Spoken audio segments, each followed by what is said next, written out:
محبت الہی میں بھوک و پیاس کا گزر کہاں۔ ایک بار حضرت حسن و حسین رضی اللہ تعالیٰ عنہ بہت بیمار ہوئے۔ طبیعت سنبھل ہی نہیں رہی تھی۔ خاتون جنت حضرت فاطمہ رضی اللہ تعالیٰ عنہا نے دونوں شہزادوں کی صحت کے لیے منت مانی کہ یا اللہ دونوں بچوں کو صحت مل گئی تو ہم میاں بیوی 3 دن لگاتار نفلی روزے رکھیں گے۔ اللہ تعالیٰ نے اپنی رحمت خاص سے دونوں شہزادوں کو صحت عطا فرما دی۔ چنانچہ حضرت علی اور حضرت فاطمہ نے روزے رکھنے شروع کیے۔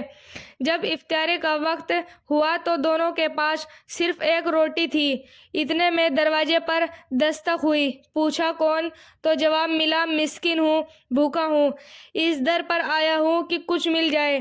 میاں بیوی نے سوچا کہ ہم بغیر کھائے گزارا کر لیں گے مگر ہمیں مانگنے والوں کو خالی نہیں بھیجنا چاہیے، لہٰذا روٹی اٹھا کر مانگنے والے کو دے دی اور خود بغیر کھائے صرف پانی سے روزہ افطار کر لیا۔ صبح سحری بھی صرف پانی پی کر ہوئی۔ دوسرے دن حضرت علی رضی اللہ تعالیٰ عنہ نے کچھ کام کیا مگر اجرت اتنی ملی کہ پھر دونوں کے لیے صرف ایک روٹی۔ جب افطاری کا وقت قریب آیا تو پھر دروازے پر دستک ہوئی۔ پتہ چلا کہ ایک یتیم سوالی بن کر آیا ہے اور کچھ کھانے کے لیے مانگ رہا ہے۔ میاں بیوی نے سوچا کہ ہم آج پھر کھائے بغیر گزارا کر لیں گے مگر یتیم کو انکار کرنا ٹھیک نہیں، لہٰذا روٹی یتیم کو دے دی گئی اور خود پانی پی کر روزہ افطار کر لیا۔ سحری کے وقت صرف پانی تھا۔ تیسرے دن حضرت علی کچھ لے کر آئے مگر وہ بھی اتنا کہ میاں بیوی مشکل سے روزہ افطار کر سکتے تھے۔ لیکن اس دن ایک قیدی نے دستک دی اور سوال کیا، گویا 3 دن لگاتار بھوکا رہنے سے حضرت علی اور حضرت فاطمہ کی حالت بہت کمزور ہو گئی تھی۔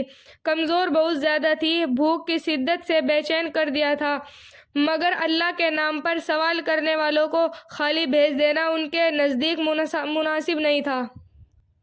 لہٰذا تیسرے دن بھی روٹی اٹھا کر سوال کرنے والے کو دے دی۔ آپ نے اوپر تنگی برداشت کر لی مگر محبت الہی سے دل ایسا لبریز تھا کہ اللہ کے نام پر جان دینا بھی آسان تھا۔ یہ تو پھر روٹی کی بات تھی۔ عاشقوں کی زندگیوں کا ایک کھلا پہلو یہی ہے کہ وہ اپنا سب کچھ اللہ تعالیٰ کے خاطر قربان کرنے کے لیے تیار ہوتے ہیں۔ سجدے میں محبوب نے پیار لے لیا۔ حضرت شاہ فضل الرحمن گنج مراد آبادی رحمۃ اللہ علیہ ایک بہت بڑے شیخ تھے۔ ایک بار حضرت تھانوی رحمۃ اللہ علیہ تشریف لے گئے۔ حضرت نے فرمایا، اشرف علی، جب سجدہ کرتا ہوں تو مجھے یوں لگتا ہے کہ جیسے اللہ تعالیٰ نے میرا پیار لے لیا، اور اشرف علی، جب قرآن پڑھتا ہوں تو یوں لگتا ہے کہ جیسے پروردگار سے بات چیت کر رہا ہوں، اور مجھے اتنا مزہ آتا ہے کہ جنت میں کچھ حوریں میرے پاس آئے تو میں ان سے کہوں، بیوی مجھے تھوڑے سے قرآن سنا دو۔ سبحان اللہ، مجھے میرا محبوب بچائے گا۔ ایک بار نبی صلی اللہ علیہ وسلم ایک پیڑ کے نیچے آرام فرما رہے ہیں۔ ایک کافر نے دیکھا کہ تلوار لٹک رہی ہے اور آپ صلی اللہ علیہ وسلم آرام فرما رہے ہیں۔ اس نے سوچا کہ اچھا موقع ہے، کچھ کام کر دکھاؤں۔ اس نے آگے بڑھ کر تلوار کو ہاتھ میں لیا اور اسی دوران نبی صلی اللہ علیہ وسلم جاگ گئے تو وہ پوچھتا ہے، اے محمد، اب آپ کو مجھ سے کون بچائے گا؟ نبی صلی اللہ علیہ وسلم نے فرمایا، اللہ۔ اس اللہ کے لفظ میں کوئی ایسی تاثیر تھی کہ اس کافر کے دل پر ایک ہیبت طاری ہوئی، اتنا کانپا کہ اس کے ہاتھ سے تلوار گر گئی۔ آپ صلی اللہ علیہ وسلم نے تلوار لی اور فرمایا، اب تجھے مجھ سے کون بچائے گا؟ وہ کافر منتیں کرنے لگا کہ آپ تو کریم ہیں، آپ تو بڑے فلاح ہیں اور فلاح ہیں، آپ مجھے معاف کر دیجئے۔ آپ نے اپنے رحمت للعالمین ہونے کا ثبوت دیا کہ اچھا تو ایسے شخص سے معافی مانگ رہا ہے جسے رحمت للعالمین کہا گیا۔ فرمایا، جا، تجھے میں نے معاف کر دیا۔ کہنے لگا، حضور آپ نے مجھے معاف کر دیا اور ذرا کلمہ پڑھا دیجئے تاکہ مجھے اللہ تعالیٰ بھی معاف فرما دے، میں آج سے آپ کے غلاموں میں شامل ہوتا ہوں۔ محبوب کی حفاظت دشمن کی گود میں۔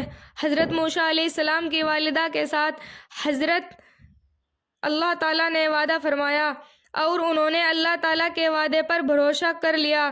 نتیجہ کیا ہوا، ذرا واقعہ مختصر سا سن لیجئے۔ اللہ تعالیٰ ارشاد فرماتے ہیں، ہم نے وحی کی موسیٰ علیہ السلام کی والدہ کو کہ آپ اس بچے کو دودھ پلائیے، اور اگر آپ کو اس کے بارے میں ڈر لگ جائے، فرعون کے سپاہی پکڑ نہ لے جائے اور ذبح نہ کر دے، تو اس کو پھر پانی میں ڈال دینا۔